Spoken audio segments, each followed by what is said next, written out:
আহত যোদ্ধারা এমন এখনো অনেকে আছে যাদের এখনো ট্রিটমেন্ট প্রয়োজন, হয়তো আরো 2, 4, 5, 10 বছর ট্রিটমেন্ট করা লাগতে পারে।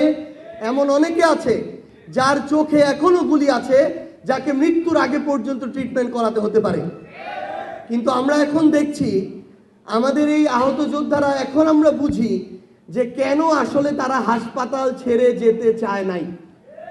আজকে যখন আমার ওই সহযোদ্ধারা নিটোরে যায়, চক্ষু বিজ্ঞানে যায়, সিএমএইচে যেতে চায়, পিজিতে যেতে চায়, একজন সাধারণ রোগীর সাথেও যেই ধরনের ট্রিট করা হয়, তারা যখন পরিচয় দেয় তারা জুলাই যোদ্ধা, তারা তার চেয়ে বেশি সেখান থেকে একটা বিচ্ছিন্ন আচরণ তারা পেয়ে ফিরে আসে।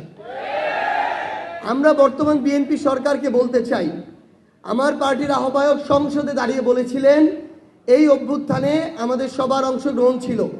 ছাত্র সংগঠনের যখন নাম উচ্চারণ করা হয়, জনাব নাহিদ ইসলাম প্রথম নাম উচ্চারণ করেছিলেন ছাত্র দলের, অথচ জনাব নাহিদ ইসলামের ছাত্র সংগঠন ছিল ছাত্র শক্তি।